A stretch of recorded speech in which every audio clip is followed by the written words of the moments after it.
everyone, welcome to United States of America. In this video, we are going to see magnificent rock formations from Utah, Nevada, Arizona and Virginia. And this is not a normal travel video. We are going to learn about weathering, erosion and deposition. Come, let's go to USA.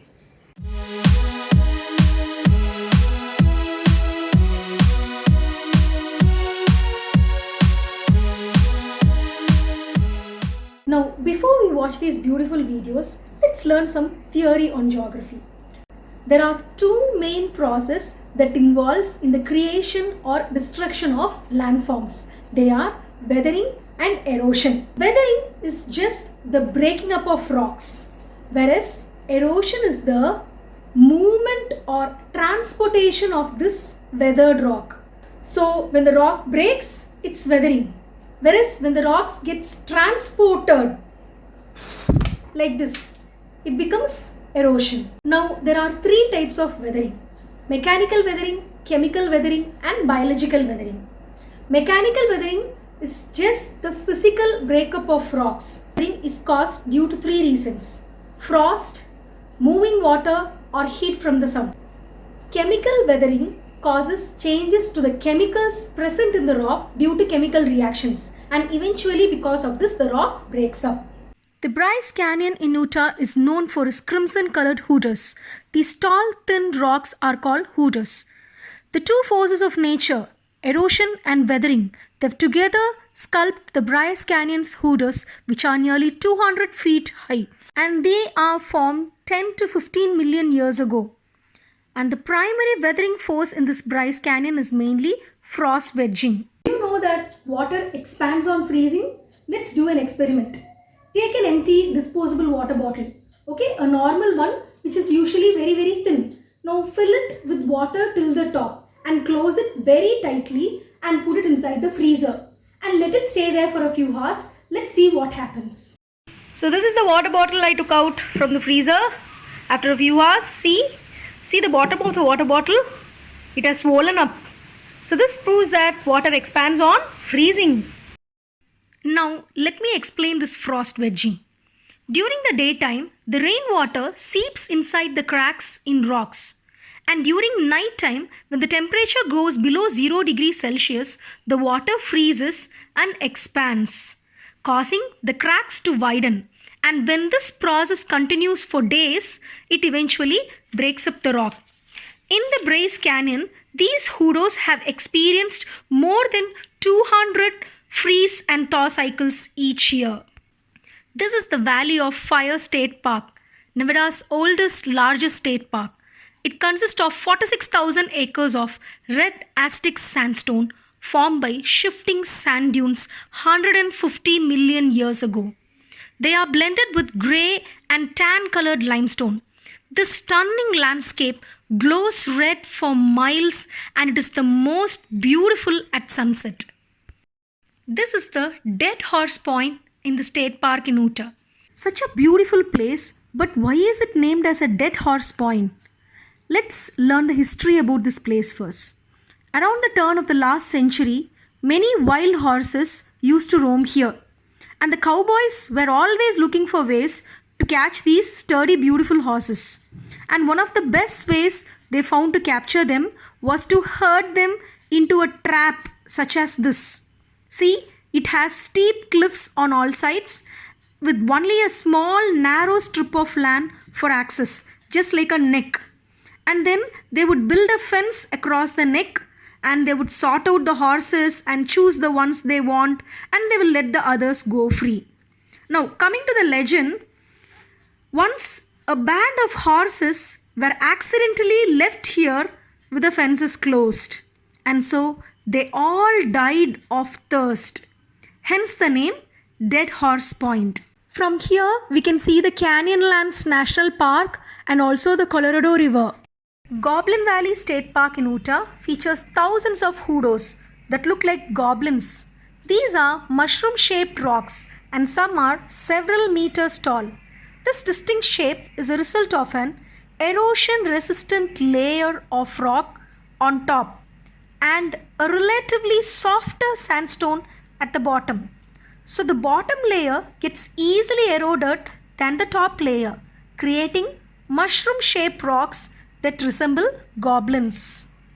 Arches National Park in Utah. It has its densest concentration of natural stone arches in the world. Can you believe there are over 2,000 documented arches in this park, plus pinnacles, that is a high pointed rocks, balanced rocks, fins and other geological formations. Wondering how these beautiful structures were formed? These are perfect examples of chemical weathering and erosion. Let's go a few million years back. This place was once a massive desert full of shifting sand dunes of fine grained sand that are very porous. That is, they have many tiny spaces between them. This is the Entrada sandstone layer. Beneath this layer is a mix of sand and clay. So it is comparatively dense and less porous than the above Entrada sandstone layer. Again, below this layer, there is a thick layer of salts that are squeezed by tons of rock above them. As a result, the salt flowed and it bulged upward, creating long domes. And this region receives just the right amount of rainfall, approximately 20 centimeters in a year, which easily passes the porous Entrada sandstone layer and it dissolves the calcite that is binding the sand together, thereby creating cavities from within. So the rock layers that are visible to us now were once buried over a mile of other rocks, waiting for them to erode first to expose what lied beneath it. Some of the famous arches found here are Delicate Arch, Double Arch, Landscape Arch, Turret Arch, North Window and South Window. This is the Grand Canyon National Park. Grand Canyon is a steep-sided canyon carved by Colorado River in Arizona. It is a World Heritage Site. This canyon has been formed by the erosion work of River Colorado and its tributaries for over 6 million years. For thousands of years, this area has been inhabited by Native Americans who considered the Grand Canyons as their holy site. This is the Horseshoe Bend in Arizona. It is a horseshoe-shaped meander of the Colorado River. The bends and loops formed by a river are called meanders. It is said that 6 million years ago, this region was close to sea level. But later, as the region began to be uplifted, now the river is 3,200 feet above sea level. This is the Mokui sand cave. Unlike all the other rock formations that we have been seeing, this is a man-made cave carved in the 1970s for mining sand, which is used for making glass. After a short but a very steep hike, you can reach here. The cave here is approximately 100 feet high, and from here you can feel the darkness and the soft cool sand as you go deep inside the cave. The view from here is spectacular and it's worth the hard hike. Tired of watching all the rock formations on the surface of the earth? Come, let's go to the eastern part of America, to Virginia. Do you know that rock formations are formed inside the earth's surface too? Today we are in the Luray Caverns in Virginia, USA, discovered in 1878. It is a magnificent cave which has pleotherms, which has columns, flowstones, stalactites, stalagmites and mirrored pools. These caves are 260 feet below the surface of the earth. These structures are wonderful examples of chemical weathering and deposition. Now coming to deposition.